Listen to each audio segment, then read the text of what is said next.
ang kadalisayan ng kalooban at matinding pananalig sa puong may kapal, ang batayan upang malabanan ang mga kampon ng kadiliman at magkaroon ng matiwasay na pamumuhay.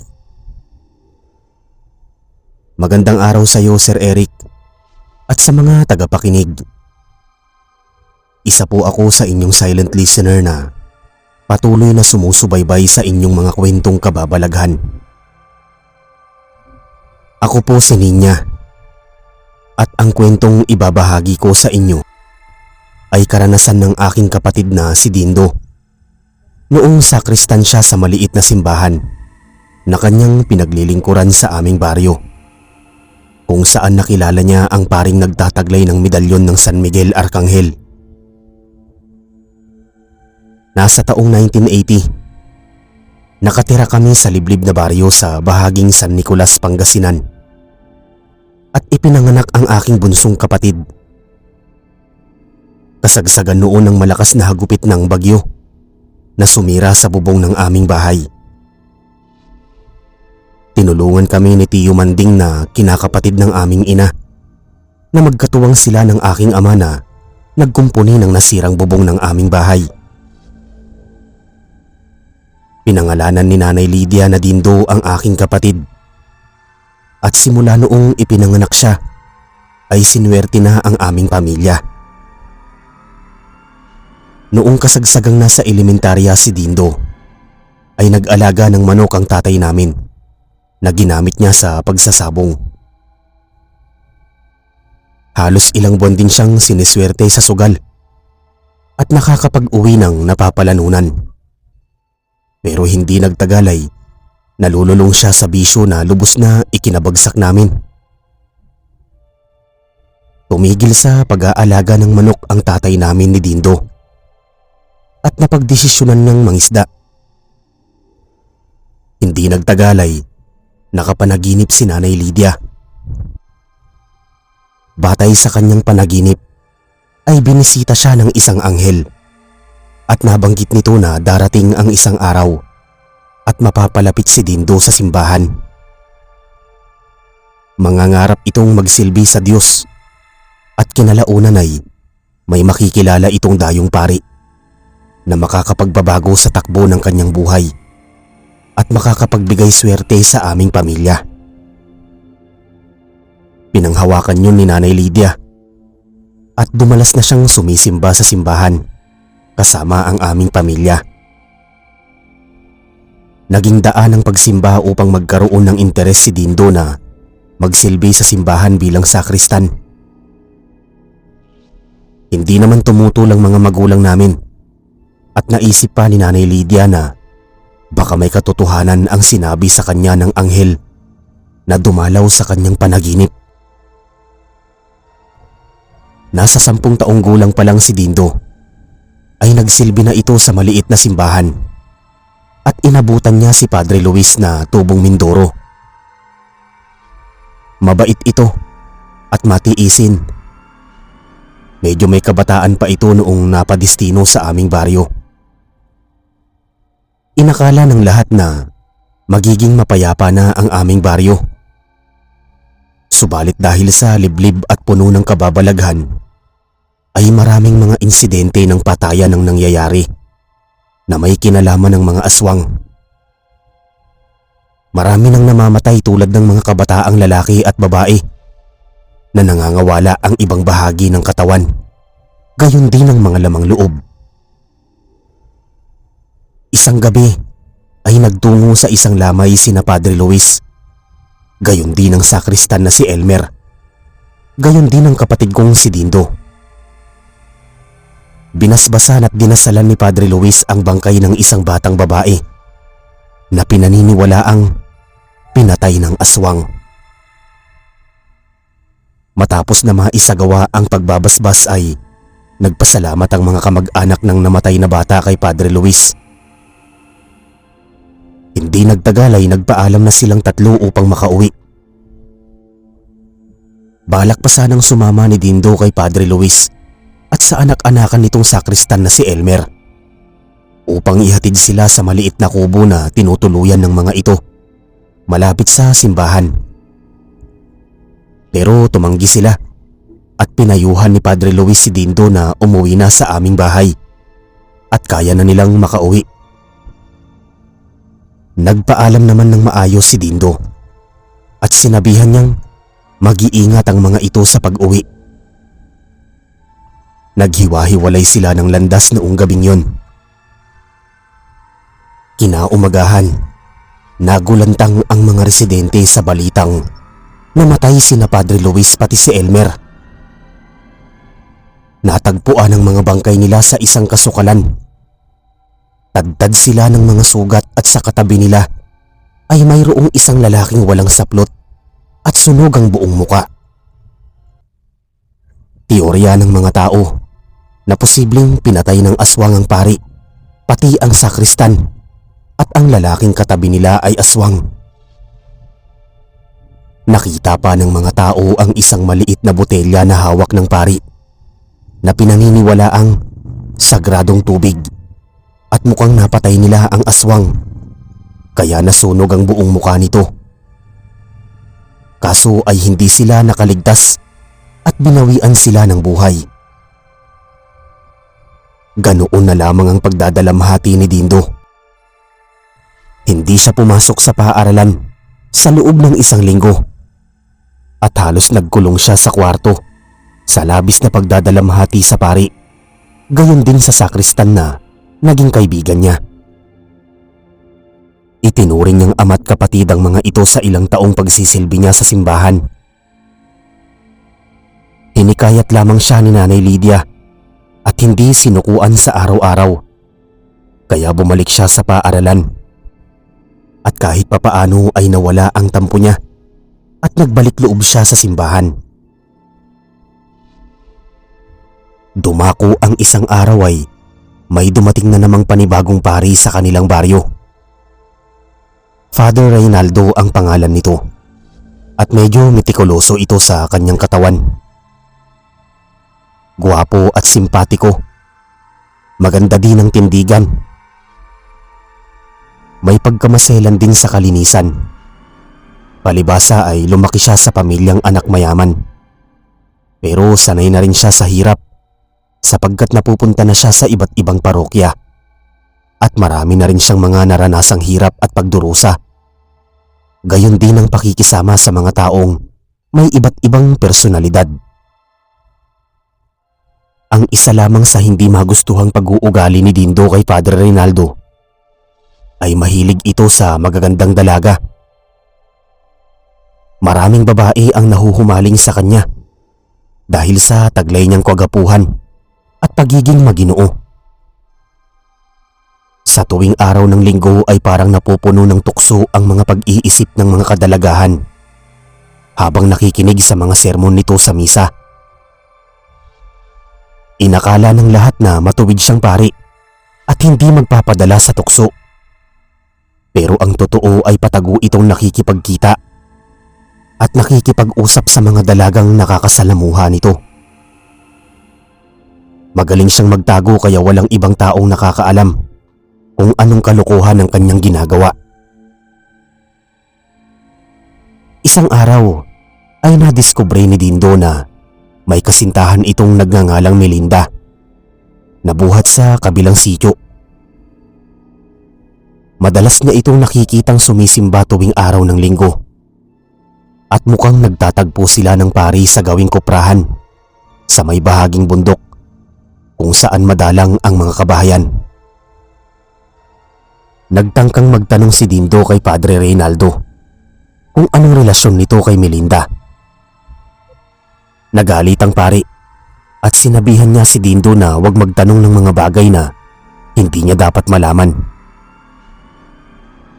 Simula noon ay nawalan na siya ng kumpiyansa sa pari. Nawala ang paghanga niya dito pero nagpatuloy pa rin siya sa pagsisilbi sa simbahan. Naisip niya na kahit anong tibay sa pananampalataya ng isang tao, kung ang puso naman nito ay marupok at nababalot ng tukso, ay siguradong makakagawa ito ng kasalanan na magiging dahilan ng kanyang paglubog sa kahihiyan. Bukod sa pagiging babaero ay mahilig ding uminom ng alak ang pari. At madalas ay naiimbita ito sa baryo ng ibang mga kalalakihan. Hindi nagtagal, pumutok ang balitang buntis si Melinda. At ganoon na lang ang pagtataka ng mga taong nakakakilala dito. Sapagkat wala naman itong nobyo, kaya paano ito mabubuntis? May iba namang nagdududa na may ginagawa itong kababalaghan. Gayon din ang pari, sapagkat madalas lamang itong nakikita sa simbahan, bukod sa kanilang bahay. Isang hapon, nagtungo si Dindo sa may kakahuyan upang kumuha ng kahoy na panggatong. Nakita niya sa di kalayuan na nag-uusap sina Padre Reynaldo, gayon din si Melinda, at mukhang nagtatalo silang dalawa sa isang bagay. Gustong ipalaglag ni Padre Reynaldo ang sanggol dahil hindi niya magagawang panagutan ito. Bagay na hindi matanggap ni Melinda sapagkat sobra ang pagmamahal niya sa pari at ikamamatay niya kung mawala ito sa buhay niya. Nagmamakaawa si Melinda subalit iniwan siyang luhaan ni Padre Reynaldo. Lumipas ang isang linggo at hindi na muling nagkita sina Padre Reynaldo, gayon din si Melinda. Pero noong lumagpas pa ang 3 araw ay nabalitaan ng mga tao na nagpakamatay si Melinda. Nabigti ito sa loob ng kanilang bahay. Lubos ang galit ng mga magulang ni Melinda sa kung sinong lalaki ang nanakit sa kalooban nito para magawa niyang magpakamatay. Noong pumunta sa kabilang sityo sina Padre Reynaldo pati si Dindo para magsagawa ng misa kay Melinda, ay nagalit at pinagtabuyan sila ng mga kamag-anak ng namatay na dalaga. Mayroon palang nakakita kina Padre Reynaldo at Melinda noong magkasama sila at napag-alaman pa na may lihim silang relasyon.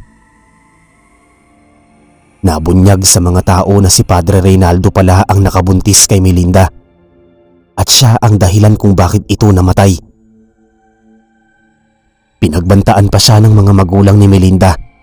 Nagaganti sila at hindi nila hahayaang mamatay lamang ng basta-basta ang kanilang anak. Natakot si Padre Reynaldo at nabahala sa kanyang kaligtasan. Kaya noong sumapit ang kinabukasan ay hindi na ito naglalabas sa simbahan. Hindi na rin muna pumupunta si Dindo sa simbahan. Kaso lumipas lang ang halos 3 araw ay bumalik si Dindo sa may simbahan at nakikita niya si Padre Reynaldo na lumalabas-labas kausap ang isang babae. Mayroon na naman pala itong bagong kasintahan. Ronalisa ang pangalan nito, nadayo din sa Pangasinan. Kadalasan ay hindi sila masyadong nakikita sa baryo at sa mga malalayo at tagong lugar sila nagkikita. Lumipas ang 2 linggo ay napabalitang nawawala si Padre Reynaldo. At kahit si Dindo ay hindi niya alam kung nasaan ang pari. Hindi nagtagal ay may nakitang naaagnas na bangkay ng isang tao sa may gawing sapa. Hubad ang katawan nito. Butas ang tiyan at halos hindi makilala ang muka sapagkat malaki ang sugat at mga pinsala nito. Napag-alaman nila na si Padre Reynaldo ang bangkay dahil sa suot nitong kwintas. May mga nakaalam na nakikipagkita ito sa babaeng si Ronalisa na dayo sa liblib na baryo. Ang alam ng karamihan ay matalik na kaibigan ni Ronalisa si Melinda at may lahi pa itong aswang. Posibleng pinaghigantihan nito ang pari sa ginawa kay Melinda. Noong naging sentro yun ng balita sa baryo, ay nagpapasalamat naman ang ibang mga pamilya ng mga kadalagahang niligawan at naging kasintahan ni Padre Reynaldo. Natutuwa pa sila na napatay ang pari sapagkat natuldukan ang kapangahasan at katarantaduhan nitong nagawa sa mga kababaihan sa baryo. Sa kabila ng pagkamatay ng dalawang pari sa baryo, ay nagpatuloy pa rin ang pananalig ni Dindo sa Diyos. Nagtiwala siya at naniwalang mayroong mapipermanenteng pari na magtatagal sa baryo upang mapatibay ang paniniwala ng mga residente sa Panginoon. Dumako ang isang araw. Dumating na naman ang panibagong pari. Padre Eliseo ang pangalan nito at nasa 40 na ang edad. Mukhang malaki ang kaibahan nito sa nagdaang pari. Istrikto at may kasungitan. Ayaw nito sa mga tsismosang nagkwekwentuhan sa simbahan at maaga itong nagmimisa. Mabait naman siya kay Dindo. Noong mga panahong yun ay naging sakristan na din ang dalawang kamag-aral ni Dindo na sina Lester at Aldren. Nasa 13 taong gulang na si Dindo at nag-uumpisa na siya sa pagiging binatilyo. Nagkakaroon na din siya ng hinahangaang babae na ginagawa niyang inspirasyon sa pag-aaral. May gitara si Padre Eliseo at tinuruan niyang tumugtog nun si Dindo. Gayon din ang pag-awit, kaya nahasa ang talento niya sa iba pang larangan. Bukod pa doon ay maraming aral din ang pagiging masipag at pagsisikap sa buhay. Kaya nagkaroon na naman ng panibagong inspirasyon si Dindo. Doon niya naramdaman na naman ang pagkaama sa kanya ng pari. Kaso ay mauuwi na naman pala sa trahedya ang lahat. Isang gabi ay naimbitahan sila sa isang handaan at napadaan sila sa isang mahabang tulay kung saan hinabol sila ng dalawang malalaking aso. Nakakuha ng patpat na kahoy si Dindo at hinampas niya ang dalawang malaking aso. Pero hindi ito natinag. Nagpakita pa ito ng bangis at humarang si Padre Eliseo, kaya siya ang pinagtulungan ng dalawang aso. Maraming kalmot at mga sugat ang natamo niya bago magpalit anyo ang mga ito bilang mga aswang. Nakuha ni Padre Eliseo ang sagradong tubig mula sa kanyang sisidlan at nawisikan niya ang mga ito. Dumampi ang sagradong tubig sa katawan ng mga aswang at umusok ang kanilang mga balat. Umangil sila ng umangil at tila mga nagwawalang mababangis na hayop. Naghihingalo na noon ang pari at umiiyak na si Dindo. Sumisigaw siya ng tulong pero nagulat siya nang may lumitaw na isang lalaki na nakasuot ng salakot at pinagtataga ang dalawang aswang. Pagkatapos ay bumulong siya ng dasal sa hangin at mabilis na pinagtatagpas ang mga ulo ng mga aswang. Nag-angat ng tingin si Padre Eliseo at nabanggit niya ang pangalan ng lalaking nagligtas sa kanilang buhay. Inalalayan ng lalaki sina Padre Eliseo at Dindo. Subalit huli na ang lahat. Bago pa sumapit ang pari sa simbahan, ay hindi na nito nakayanan at natuluyan na siyang namatay. Galit na umiiyak si Dindo sa sinapit ni Padre Eliseo. Tumigil lamang siya sa pag-iyak noong magpakilala sa kanya ang lalaki bilang si Padre Lucas na kapatid ni Padre Eliseo at nagawi siya sa liblib na baryo upang bisitahin ang kanyang kapatid. May ilang taon na rin siyang pari at wala siyang parokyanong kinabibilangan ng mahigit 6 na buwan. Nagulat si Dindo sa revelasyon nito, lalo pa nang magpatulong ito sa kanya para ilibing ng maayos ang pari malapit sa simbahan. Nakita niya na isang ang pari si Padre Lucas at ito mismo ang nagbasbas sa bangkay bago sila humukay ng lupa na paglilibingan nito. Kinaumagahan, umugong ang balita na namatay si Padre Eliseo. at pansamantalang ang pumalit sa posisyon nito bilang isang pari ay ang kapatid nitong si Padre Lucas. Kakaiba ito kay Padre Eliseo. Maliksi at mukhang sanay ang katawan nito sa pakikipagkumbante. Noong nakapagmisa ito sa unang linggo sa simbahan, ay nakisalamuha na siya sa mga tao at pinag-aralan niyang mabuti ang baryo. Napag-alaman niyang minarkahan at pinaligiran ng mga aswang ang bawat sulok ng baryo, kaya madali silang nakahanap ng kanilang bibiktimahin.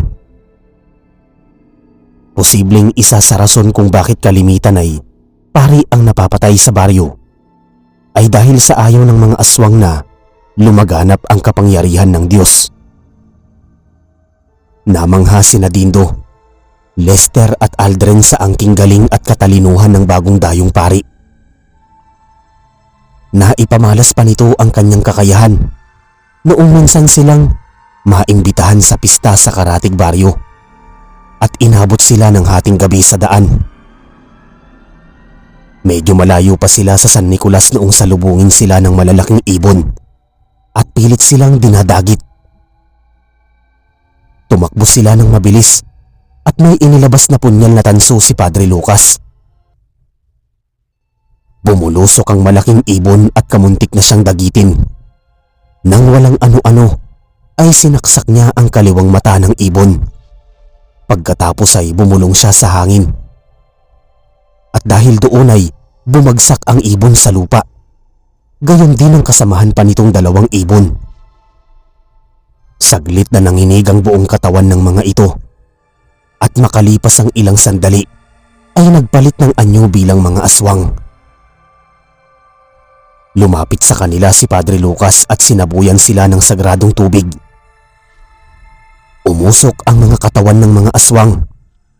Saka bumulong siya ng Latin na salita habang hinahawakan ng kanyang medalyon na may nakaukit na imahe ni Miguel Arcangel. Tumirik ang mga mata ng mga aswang habang walang patig silang umaangil. Hindi nagtagal ay binawian ng mga ito ng buhay.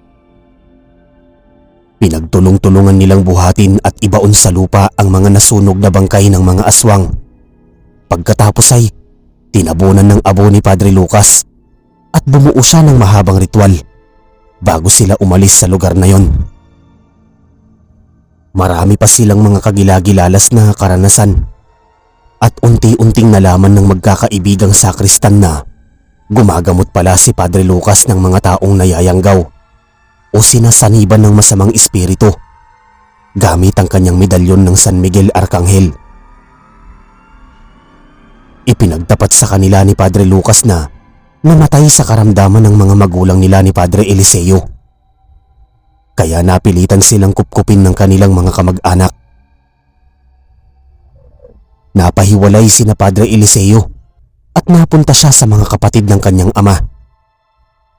Samantalang si Padre Lucas ay napunta sa mga magulang at kapatid ng kanilang ina. Mga albularyo at magtatawas ang kinabibilangan ng pamilya ng ina ni Padre Lucas. Kaya nahasa siya sa panggagamot. At bukod pa doon ay may kakayahan din ng mga ito na lumaban sa mga masasamang elemento. Noong namatay si Lolo Mario, na ama ng kanilang ina, ay pinamana niya kay Padre Lucas ang medalyon ng San Miguel Arcangel. Ito ang nagbigay proteksyon sa kanya sa mahabang taon. Ito rin ang nakapagbigay ng kabal o kunat ng balat. Nagbigay din ng kakayahan ng tagabulag ang medalyon upang makaiwas at makalayo siya sa mga kaaway. Mula sa mga ipinaliwanag nito sa mga sakristan ay nagkaroon sila ng pagnanais na matuto rin sa panggagamot at pakikipagkumbante sa mga aswang. Tinuruan naman sila ni Padre Lucas basta't gagamitin lamang nila ang mga kaalaman sa mabuting paraan. Nag-ensayo sila sa bahaging kabundukan sa tuwing pagkatapos ng kanilang klase. Gayon din ang araw ng Sabado. Lumakas ang tiwala sa sarili at pangangatwiran ni Dindo noong mapagtanto niyang si Padre Lucas ang magsisilbing tagapagligtas ng kanilang baryo laban sa mga aswang. Isang gabi ay nagtungo sila sa bahay ng isang babaeng sinasaniban ng demonyo. Medyo nahirapan si Padre Lucas sapagkat malakas ang espiritu ng dyablo at kinailangan niyang makipaglaban upang maprotektahan ang pamilya ng babae, gayon din ang mga kasamahan niyang mga sakristan. Bumuo siya ng latin na mga katagana na nakapagpahina sa depensa ng babae, kaya napalugmok ito sa kama at tuluyang naghirap ang demonyong sumanib sa katawan nito. Hinubad ni Padre Lucas ang kwintas na may medalyon ng San Miguel Arcangel at saka isinuot sa babae. Pumalaho ito sa matinding sakit, saka paigtad-igtad na bumaling sa higaan na para bang may iniindang karamdaman.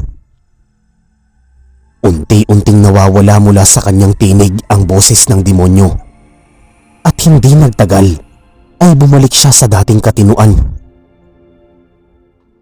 Pinahiran ni Padre Lucas ng Santo Oleo sa noo ang babae. Sa kanya ito dinasalan at doon natapos ang ritual. Pinakain na muna sila ng merienda ng pamilya ng babae at sigurado silang naubos ang mga lakas ng mga ito sa pakikipaglaban sa demonyo. Matapos silang kumain ay nagpaalam na din si Padre Lucas sa mag-anak. Abot langit ang pasasalamat ng magulang ng babae sa pagkakaligtas nila sa buhay nito bago pa sila hinatid sa may labasan. Sa dami ng mga taong natulungan ni Padre Lucas ay maraming nagbigay ng mga alay para sa simbahan. Mayroon pang ang mga kamag-anak ng residente sa baryo na nagtatrabaho sa ibang bansa ang nagbibigay ng mga pinansyal na tulong o donasyon sa simbahan. Kaya naman naisipan ni Padre Lucas na ipagawa at ipaayos ang simbahan. Kinagiliwan siya ng mga tao at tinaguri ang bayani sa baryo. Hindi na rin iba si Padre Lucas sa aming pamilya at itinuring namin siyang kapamilya. Iniimbita siya ni Dindo sa tuwing may kaunting salo-salo sa aming tahanan. Hindi nagtagal, nakatapos sa pag-aaral sa sekundarya si Dindo at mukhang hindi na siya makakadiretso sa kolehiyo. Kaya ipinalagay na lamang niya ang kanyang sarili na magsilbi sa simbahan at maghanap ng trabaho. Pero hindi pumayag si Padre Lucas. Sinabihan niya itong magpatuloy sa pag-aaral at inalok na siya na mismo ang magpapaaral dito. Ayaw namang pumayag ni Dindo dahil sa labis na kahihiyan. Kaya lang ay napabalitaan niyang babalik na si Padre Lucas sa kanilang lugar at doon na magsisimulang ituloy ang pagiging pari. Walang araw na kinausap niya ang pamilya namin ukol sa alok niya kay Dindo. Naisip ng nanay namin na baka si Padre Lucas ang paring nabanggit ng anghel sa kanyang panaginip at hindi malayong ito ang makakapagbabago sa buhay ni Dindo. Kahit mahirap at masakit ay pumayag na silang mag-asawa. Total ay makakauwi naman si Dindo tuwing buwan ng bakasyon at makakabisita siya sa baryo. Ipinaubaya nila ang pangangalaga kay Dindo sa naturang pari. At nangako naman itong gagabayan at puprotektahan si Dindo sa anumang panganib. Lumipas ang ilang linggo ay umalis sila. Sa una ay nahirapan si Dindo sa pagbabiyahe. Gayon din sa pakikibagay sa ibang mga kamag-aral na nakakasalamuha niya. Pero hindi rin nagtagal ay nasanay na siya sa buhay doon. Nakatira siya sa pamilya ng ina ni Padre Lucas at lalo pang lumawak ang kaisipan niya ukol sa mga nilalang sa kaliwa at kanan. Lalong lumawak ang misyon nila Padre Lucas. Maraming uri pa ng aswang at masasamang elemento ang kanilang nakaharap na sumukat sa tibay at kagalingan ng medalyon ng San Miguel Arcangel. Isang gabi ay magkasabay na umuwi sina Dindo at Padre Lucas buhat sa simbahan. Nag-ayos sila ng mga dekasyon sa simbahan at gusto na nilang magpahinga. Kaso ay nakaramdam si Padre Lucas na parang may sumusunod sa kanila. Nagtago sila sa isang mapunong bahagi at nagmatsyag sa paligid. Wala silang ibang taong makita doon at may narinig pa silang tinig ng inahing manok. Naghanda silang dalawa sapagkat may aswang sa paligid. Inilabas ni Padre Lucas ang kanyang kwintas, pati ang tansong punyal. Samantalang si Dindo naman ay binigyan niya ng lana at kutsilyo. Maya-maya ay may lumabas na 3 aswang na sumisinghot-singhot sa paligid. Subalit, nabigo silang maamoy ang dalawa dahil napoprotektahan ito ng medalyon ng San Arcangel. Lumabas sila mula sa pinagkukublihan at napansin nilang hindi sila nakikita ng mga aswang. Pero naramdaman ng mga ito ang kanilang presensya noong undayan ni Padre Lucas ng saksak ang 2 aswang. Samantalang si Dindo naman ay kinalaban ng 1 aswang. Bumuo ng tigalpo si Padre Lucas at umaringking sa sakitang mga aswang. Walang habas na pinagsasaksak ni Dindo ang kalaban niyang aswang. Samantalang, nalagutan naman ng hininga ang 2. Natapos ang labanan at hingal na hingal si Dindo. Pinahid niya ang mga pumapatak na pawis mula sa kanyang noo. Umuwi sila ng mapayapa ni Padre Lucas. Nasundan pa yun ng maraming insidente ng pagpatay nila sa mga aswang. Mabuti na lamang at hindi nasugatan si Dindo noong magawi sila ni Padre Lucas sa isang burol at nagdaos sila ng misa. Kamuntik na silang gawing bihag ng mga sumasalakay na aswang. Ginamit ni Padre Lucas ang kapangyarihan ng medalyon, kaya napagtagumpayan niyang mapatay ang mga aswang. Ginagamit din niya ang medalyon kay Dindo upang magkaroon ito ng kunat ng balat at hindi masugatan ng balat dulot ng mga kalmot ng aswang. Naging komplikado lamang ang lahat nung medyo natatagalan na sa pag-aaral si Dindo at nakilala niya ang misteryosang kamag-aral na si Perla na nakatira malapit sa may sementeryo. Pinaniniwala ang kayang manggamot ng may sakit ang kanyang inang si Aling Isabela. Kaya naman dumayo doon ang ilang mga residente. Ang lubos lamang na pinagtataka ni Dindo noong sumasama siya kay Perla sa bahay nito ay hindi na ito lumalabas pa pagsapit ng hapon. At ang tanging kumakausap at nagpapakita na lamang sa kanya ay ang ina nitong si Aling Isabela. Madalas din siyang parang nawawala sa katinuan sa tuwing umaalis siya sa bahay nito. Nabahala si Padre Lucas para sa kaligtasan ni Dindo, kaya pilit niya itong pinapaiwas kay Perla. Sinabihan siya nito na mag-ingat ito sa pakikipagkaibigan kay Perla. Hindi nito nakikilala ng lubusan at sa tingin niya ay hindi ito pangkaraniwang dalaga. Masama ang nararamdaman niya dito at hindi maaaring magkamali ang medalyon ng San Miguel Arcangel sa tuwing may masamang elemento na malapit sa kanya. Kaya kung maaari ay inutusan niyang magmatsyag si Dindo at wag basta-basta magpapaakit sa kahit na sino. Nagpasalamat naman si Dindo at nagtungo na siya sa kanyang silid. Dumako ang isang araw. Sumapit ang takip silim at nakasalubong niya sa daan si Aling Isabela. Bumati siya ng magandang gabi dito. Tinugon yun ni Aling Isabela at inimbitahan siya nitong maghapunan sa kanilang bahay at sinigurado niyang hindi ito aabutin ng hating gabi sa kanilang bahay hindi magawang tanggapin ni Dindo ang alok ni Aling Isabela. Sapagkat nahihiya siya sa pamilya ni Padre Lucas at ayaw niyang mag-alala ang mga ito. Nakikitira lamang siya kaya hindi siya pwedeng gumawa o magdesisyon ng para sa sarili lamang niya. Kaso ay mapilit si Aling Isabela at sinabi nitong ihahatid na lamang siya sa kanilang bahay.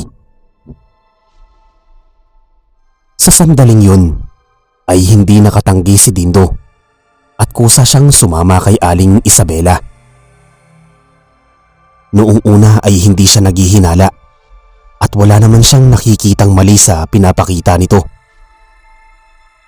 Subalit pagdako niya sa pinto ng bahay nito ay nakarinig siya ng mga palahaw na mukhang nagmumula sa loob ng bahay. Saglit na humangin at may biglang dumampi sa kanyang balat. Bigla siyang kinilabutan at parang bumigat ang kanyang dibdib.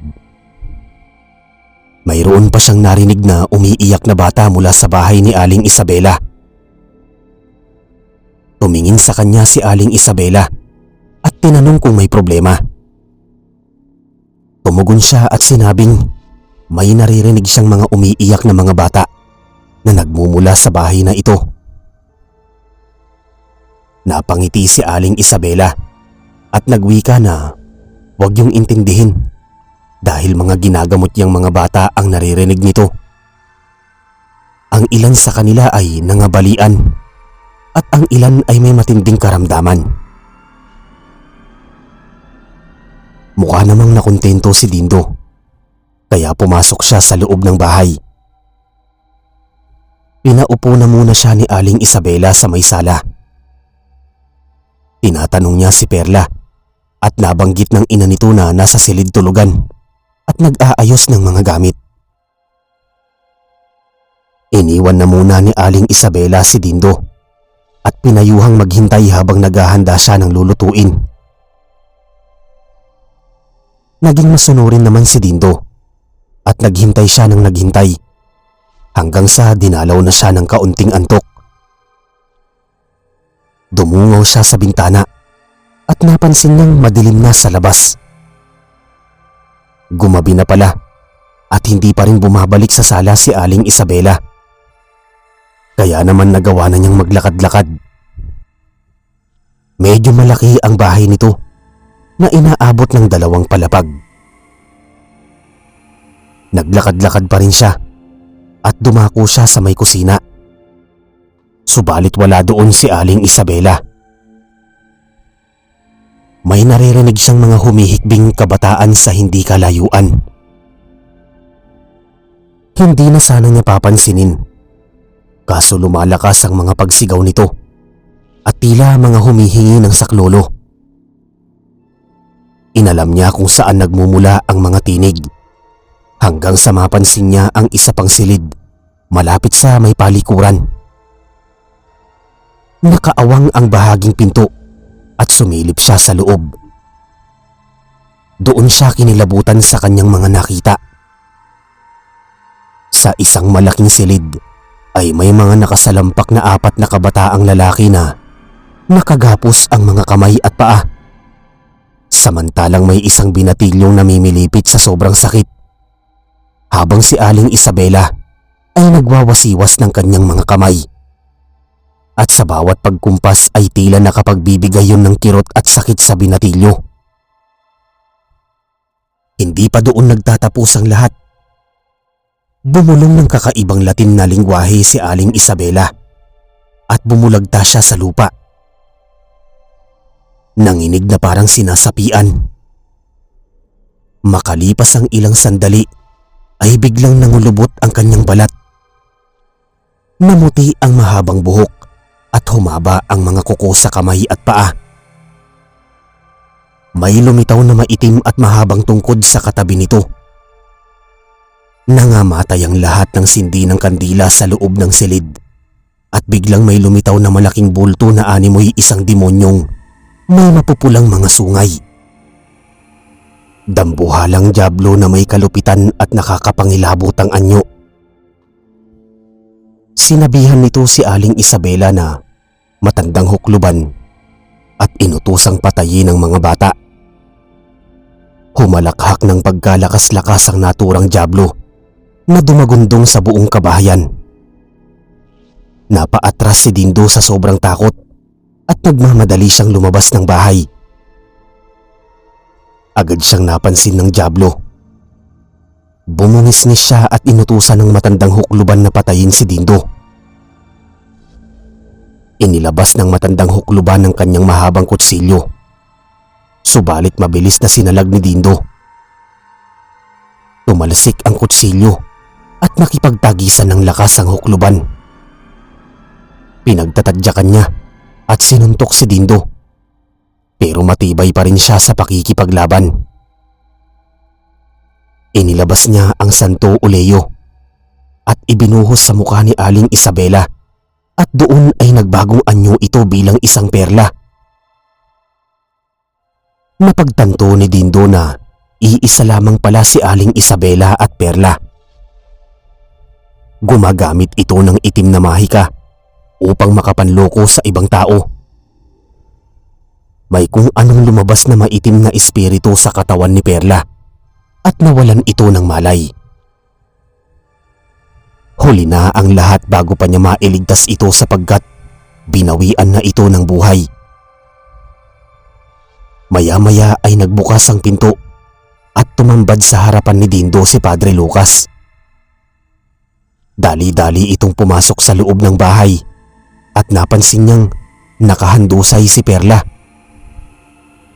Ipinaliwanag ni Dindo ang mga nangyari at pagkatapos ay nagtungo sila sa kwarto kung saan nakita nila ang mga nakagapos ng mga kabataan. Pinakawalan nila ang mga bata at pinalabas sa bahay. Isa-isa nila itong inihatid sa mga tahanan ng mga ito at napag-alaman nilang bumibihag pala ng mga bata si Aling Isabela at pinapatay niya upang mapanatili ang kabataan niya sa katauhan bilang si Perla. Simula noon ay hindi na basta-basta nagtiwala sa mga bagong kakilalang kaklase si Dindo. Sapat na sa kanya ang mga natutunang aral, buhat sa kanyang mga pagkakamali. Hindi nagtagal ay sumapit ang araw ng pagtatapos ni Dindo at binigyan siya ng mga diamante ni Padre Lucas.